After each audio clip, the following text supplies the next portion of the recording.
बिस्मिल्लाहिर्रहमानिर्रहीम, अस्सलाम वालेकुम नाजरीन। मैं हूं बाबर हयात और आप देख रहे हैं 24/7 उर्दू न्यूज पर होम एक्सपेंस के ताउन से बाबर हयात शो। नाजरीन, पेशावर ज़ल्मी ने कमाल कर दिया और अगर मैं कहूं कि बाबर आजम ने कमाल किया है तो बिल्कुल गलत नहीं होगा। बाबर आजम ने आज अपनी बल्लेबाजी के जरिए और उसके अलावा अपनी कप्तानी के जरिए भी बहुत मुतासिर किया है। बहुत तब्दीली नजर आई है हमें बाबर आजम के अग्रेशन में, उसकी कप्तानी में, उसकी बल्लेबाजी में। क्या क्या तब्दीलियां मैं महसूस कर रहा हूं जो कि बहुत ज्यादा इंस्पायरिंग है। राइट नाउ वो एक बिल्कुल बदले हुए बाबर आजम नजर आ रहे हैं और खासतौर पे T20 क्रिकेट में बदले हुए बाबर आजम नजर आ रहे हैं। जो उन्होंने अपनी बैटिंग के अंदर तब्दीलियां की हैं उनके ऊपर हम बात करेंगे, उनकी कप्तानी को लेकर के बात करेंगे और फिर बात करेंगे कि पॉइंट्स टेबल बहुत अजीबोगरीब हो गया, बड़ा इंटरेस्टिंग हो गया, बड़ा इंट्रीगिंग हो गया। कोयटा ग्लैडिएटर्स को बहुत बड़ा झटका लग गया आज का मैच हार के। और कोयटा ग्लैडिएटर्स ने गलत क्या किया है आज के इस मैच में, इसके ऊपर भी कुछ हम बात करने जा रहे हैं। और फिर हम बात करेंगे जनाब कि मेरे ख्याल में कौन से वो प्लेयर हैं या कौन सा एक ऐसा प्लेयर है जिसने मुझे बहुत इंस्पायर किया है आज के इस कंपटीशन में और स्पेशली अपनी बॉलिंग के जरिए बहुत ज्यादा इंस्पायर किया और वो पाकिस्तान की टीम का लाजमन हिस्सा होना चाहिए। ये मैं आज के इस प्रोग्राम में आपको बताऊंगा। लेकिन आगे बढ़ने से पहले आपसे गुजारिश कि अगर आप हमारे नए व्यूअर हैं तो प्लीज हमारे इस चैनल को जल्दी से कर लीजिएगा सब्सक्राइब और बेल आइकन को पुश करना मत भूलिएगा।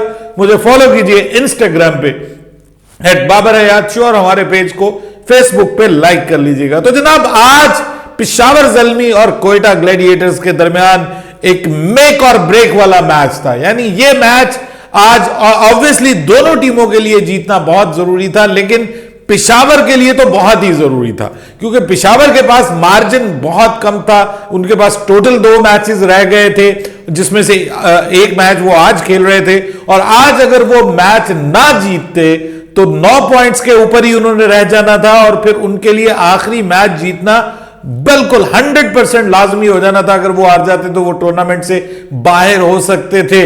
लेकिन पेशावर ज़ल्मी ने ना सिर्फ आज का मैच खुद जीता बल्कि मैं हैरान ये सोच के हो रहा हूं कि कराची किंग्स को बैठे बैठे घर बैठे बैठे झटका लगा दिया उन्होंने। इस पे आगे चल के मैं आपको बताऊंगा जब हम पॉइंट्स टेबल के ऊपर नजर दौड़ाएंगे। आज पॉइंट्स टेबल पे भी बात करनी जरूरी है भाई। बिल्कुल करीब करीब मामला पहुंच गया है अब पाकिस्तान सुपर लीग का। टॉप 4 में से टॉप 2 तो अब डिसाइड हो गए, मतलब 2 लोग तो पहुंच गए हैं क्वालिफायर्स में और प्ले ऑफ जिसको कहते हैं। तो पहले नंबर पे तो मुल्तान सुल्तान पहुंची है, अब दूसरे नंबर पे पेशावर ज़ल्मी ने क्वालिफाई कर लिया है। 2 टीमें क्वालिफाई कर चुकी हैं, 2 मजीद क्वालिफाई करनी बाकी रहती हैं और वो अभी तक इट्स क्वाइट ओपन। 3 टीमों में से कोई सी भी 2 टीमें कर सकती हैं। हां, किसी के चांसेस कम है, किसी के चांसेस ज्यादा है, किसी के पास मौका कम है, किसी के पास ज्यादा है। लेकिन इस्लामाबाद यूनाइटेड के लिए भी सिचुएशन मुश्किल हो गई है भाइयों। इस्लामाबाद यूनाइटेड के लिए भी अब जो आखिरी मैच है वो मस्ट विन मैच तो है ही है, प्लस उनको देखना पड़ेगा कि वो इस मैच को किस तरह से जीतते हैं, ये भी उनको देखना पड़ेगा। थोड़ा पॉजिटिविटी बरकरार रखनी पड़ेगी। इस्लामाबाद यूनाइटेड का एक मैच मुल्तान सुल्तान के साथ है, माय गॉड, बहुत जिसको आप कहते हैं कि तगड़ा मैच जो उनको खेलना है। उस मैच में क्या होने जा रहा है ये तो हम देखेंगे, लेकिन आज के मैच में भाइयों बाबर आजम ने कमाल किया है। देखिए, बाबर आजम की बल्लेबाजी में बहुत फर्क आया है। मतलब क्लास तो उसके पास ऑलरेडी थी, बेसिक्स तो उसकी ऑलरेडी कमाल की थी, लेकिन एक इल्जाम लग रहा था कि भाई वो स्ट्राइक रेट के ऊपर काम नहीं कर रहा, स्ट्राइक रेट बढ़ा नहीं पाता, इनोवेटिव शॉट्स नहीं खेलता, स्वीप्स नहीं खेलता, पैडल स्वीप नहीं खेलता, रिवर्स फ्लिक, रिवर्स स्वीप नहीं खेलता। उसके बाद वो मतलब नॉर्मल जो शॉट्स है सिर्फ वही खेलता है, जो टेक्स्ट बुक शॉट्स जिनको कहा जाता है। लेकिन आज के इस दुनिया में T20 क्रिकेट में भाई आपको थोड़ा सा कुछ चीकी शॉट्स जिसको कहते हैं वो खेलनी जरूरी है। अच्छा, वो अब हमें नजर आ रहा है कि बाबर आजम ने उस पर काफी काम किया है और आज की innings again 97th half 50 plus score है ये उसका T20s में अब तक, मतलब 150 करने के करीब पहुंच चुका है बाबर आजम। इस वक्त तक टॉप स्कोरर है पाकिस्तान सुपर लीग का, जबरदस्त फॉर्म में है माशाल्लाह माशाल्लाह अगेन। और पाकिस्तान के लिए बहुत अच्छा है कि T20 वर्ल्ड कप से पहले आपका जो प्रीमियम बल्लेबाज है, जो हमें पिछले वर्ल्ड कप में 2023 के वर्ल्ड कप में भारत में उस तरह से परफॉर्म करता हुआ नजर नहीं आया, जब से कप्तानी उससे गई है। बहुत सारे लोग मुझे कहते थे कि बाबर भाई आप उसकी कप्तानी के पीछे पड़ गए, अभी भी लोग मुझे कहते हैं तुम बुग़्ज़े बाबर में ये कर रहे वो कर रहे। याद रख करो, जिस दिन उसकी कप्तानी गई थी मैंने तुम्हें कहा था कि बाबर आजम के कैरियर का एक नया मोड़ शुरू होने जा रहा है, और जब प्रेशर कप्तानी का उसके ऊपर नहीं होगा वो आपको एक डिफरेंट बाबर आजम नजर आएगा। और तब से अब आप देख लीजिए कि बाबर आजम अपनी फॉर्म में आहिस्ता आहिस्ता वापस आ रहा है, और अब तो माशाल्लाह पूरे बूम पे है इस PSL में, और टॉप स्कोरर है। फिर स्ट्राइक रेट ऑलमोस्ट 200 के करीब चला जाता है, और शॉट्स भी आपको इनोवेटिव नजर आती हैं, अपनी विल के ऊपर शॉट्स खेल रहा है। प्रॉब्लम एक अभी भी है, मतलब आज अकील हुसैन के सामने जिस तरह से वो आउट हुआ है, ये लेफ्ट आर्म स्पिनर के अगेंस्ट बाबर ऐसे ही जो है वो ऑन साइड पे खेलने के लिए जाता है और थोड़ा सा आगे हो जाता है, तो इस वजह से LBW बहुत ज्यादा बार हुआ है। इस मामले पे ऑब्वियसली अब बाबर आजम काम तो कर रहा होगा, लेकिन आज उससे गलती हुई और उसने फिर शाउट भी किया कि यार ये मुझे नहीं करना चाहिए था, उसको खुद अपनी गलती का एहसास हुआ। वरना आज की पिच लग रहा था कि बाबर आजम को बहुत सूट करती है और साइम अयूब को बड़ी सूट करती है। साइम अयूब जो है वो जबरदस्त अपनी बैटिंग फॉर्म में आज, मतलब 12 गेंदों पे आई थिंक सो उसने 30 रन बना डाले, भाई कमाल कर रहा था। आज जिस वो तबाहकुन मूड में लग रहा था, अगर वो वहां पे आउट ना होता और रन आउट ना होता, अनफॉर्चुनेटली बाबर के साथ कुछ ये मामला भी है कि कुछ रन आउट ज्यादा होते हैं लोग, लेकिन बहरहाल वो वहां पर रन आउट ना होता तो सिचुएशन बहुत डिफरेंट होती पेशावर ज़ल्मी की, और पेशावर ज़ल्मी 200 प्लस कर जाता। लेकिन बाबर का आउट होना, फिर साइम अयूब का आउट होना, और फिर नीचे वाला जो मिडिल ऑर्डर है उसमें जो है वो माफ कीजिएगा रन आउट तो आई थिंक सो नहीं वो हुए थे, रन वो तो कैच आउट हुआ है, रन आउट हुआ है मोहम्मद हारिस बेचारा जो है ना, उसका ये PSL बहुत बुरा गया है। अनफॉर्चुनेटली बीच में अच्छा नजर आया लेकिन जल्दी आउट हो जाता है, ये उसके साथ प्रॉब्लम है। ख्वाजा नाफे के साथ भी यही प्रॉब्लम नजर आ रहा है, और अब महसूस ये हो रहा है कि ख्वाजा नाफे को डोमेस्टिक क्रिकेट खेलने की जरूरत है। आज मैंने दोपहर बात की थी कि कुछ लोग बात कर रहे हैं कि शायद उसको न्यूजीलैंड के खिलाफ खिलाया जाए, बट आई स्ट्रांगली रिकमेंड कि ख्वाजा नाफे, अभी it's too early to put him in the team. मेरे ख्याल में उसको डोमेस्टिक खिलाया जाए, उसका डोमेस्टिक क्रिकेट उसने नहीं खेला इतना, तो उसको डोमेस्टिक क्रिकेट खेलने की जरूरत है।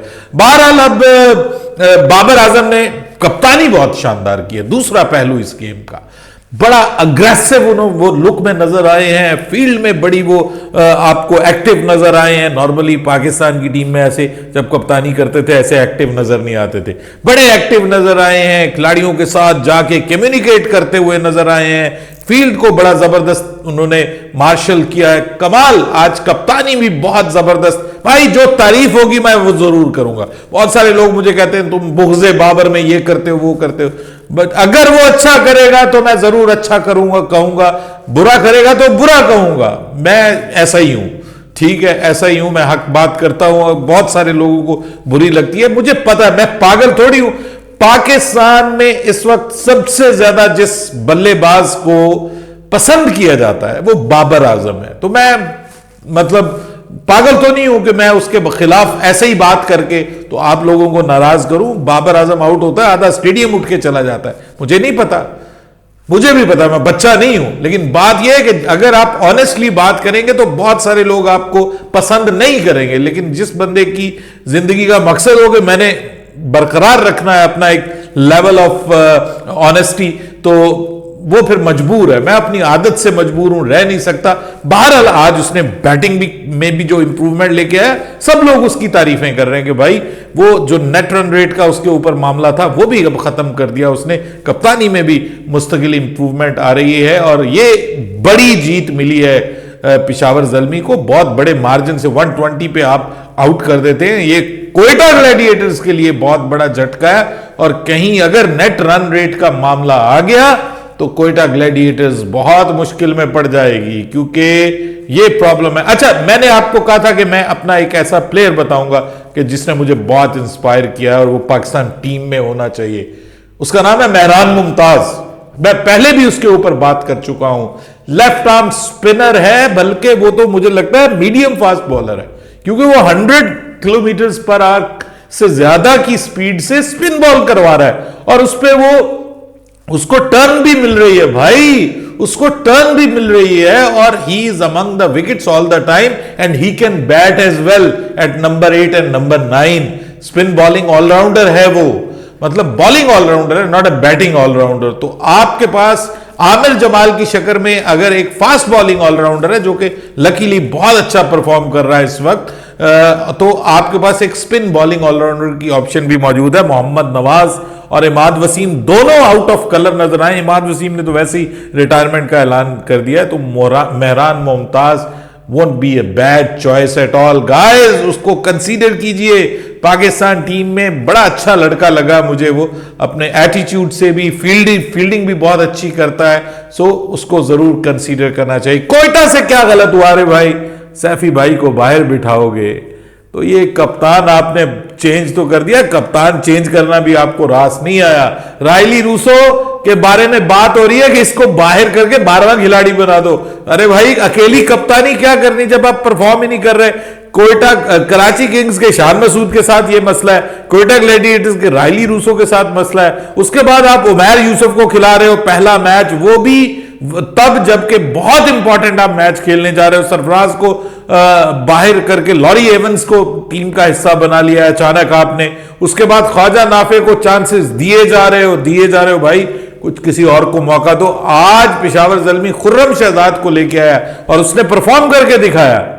पिशावर ज़ल्मी ने आज बहुत जबरदस्त काम किया है, जो खुर्रम शहजाद को दोबारा वापस लेके आए। तो मेरे ख्याल में जो साइम अयूब है वो ऑलराउंड परफॉर्मेंस दे रहा है, मतलब 2 विकेट आज के मैच में भी और एक ही ओवर में। मतलब ये हैरान कुन मैं तो देख रहा हूं कि डेवलपमेंट हो रही है उसमें बॉलिंग में, जो कि पिशावर ज़ल्मी के लिए बिल्कुल राइट टाइम पे बहुत अच्छी है। अब जरा बात कर लेते हैं पॉइंट्स टेबल की। तो भाई पॉइंट्स टेबल में मुल्तान सुल्तान 12 पॉइंट्स के साथ, और मुल्तान सुल्तान के पास अभी भी 2 मैचेस पड़े हुए हैं, और पिशावर ज़ल्मी के पास 11 पॉइंट्स हैं। 9 मैचेस खेल लिए, 1 मैच पड़ा हुआ है और उन्होंने क्वालिफाई कर लिया बाय द वे।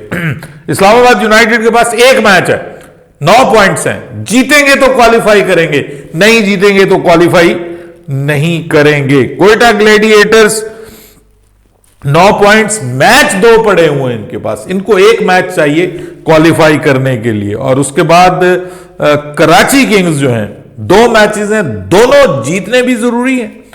और फिर यह भी कि इस्लामाबाद यूनाइटेड और कोयटा ग्लैडिएटर्स जो है ना, ये भी अपने मैचेस कम से कम हारे। इनमें से एक तो इस्लामाबाद यूनाइटेड का हारना बहुत जरूरी है अगला मैच कराची किंग्स के लिए, और पिशावर ज़ल्मी क्योंकि क्वालिफाई कर गए हैं तो उनके लिए मसला नहीं है। इस्लामाबाद यूनाइटेड के लिए ये का अगला मैच हारना बहुत जरूरी है, और उससे कराची किंग्स को हौसला मिल जाएगा कि वो फिर 10 पॉइंट्स लेके, क्योंकि अभी वो 6 पॉइंट्स के साथ 5वें नंबर पे हैं, तो 2 मैचेस जरूर उनके पड़े हुए हैं। तो वो 2 मैचेस अगर जीतते हैं तो 10 पॉइंट्स, और 10 पॉइंट्स के साथ वो आगे क्वालिफाई कर सकते हैं। बट उसके लिए कोयटा ग्लैडिएटर्स को भी मैचेस हारने पड़ेंगे, कम से कम दोनों, बल्कि दोनों ही मैचेस हारने पड़ेंगे उनको। कोयटा को तो दोनों हारने पड़ेंगे, और इस्लामाबाद यूनाइटेड को जो है वो 1 हारना पड़ेगा। अगर कोयटा दोनों हार जाता है तो फिर भी चांस है इनके पास कि ये 10 पॉइंट्स लेके तीसरे नंबर पे, चौथे नंबर पे आ सकते हैं। सो कराची के लिए चीजें इतनी आसान नहीं है और मुझे नहीं लगता कि वो ये करने जा रहे हैं। मेरे ख्याल में ये जो मुझे इस वक्त लग रहा है जो टॉप 4 टीम्स क्वालिफाई करने जा रही हैं वो मुल्तान सुल्तान, पेशावर ज़ल्मी, इस्लामाबाद यूनाइटेड और कोयटा ग्लैडिएटर्स की टीमें हैं। मुझे लगता है कि कराची किंग्स और लाहौर कलंदर जो है वो बाहर जाती हुई नजर आ रही है और मेरे ख्याल में इस बार मुल्तान सुल्तान और पेशावर ज़ल्मी का फाइनल हो रहा है। माई प्रेडिक्शन। अपनी बताइएगा नीचे कमेंट्स में। बाबर हयात को इजाजत दीजिएगा। अल्लाह हाफिज।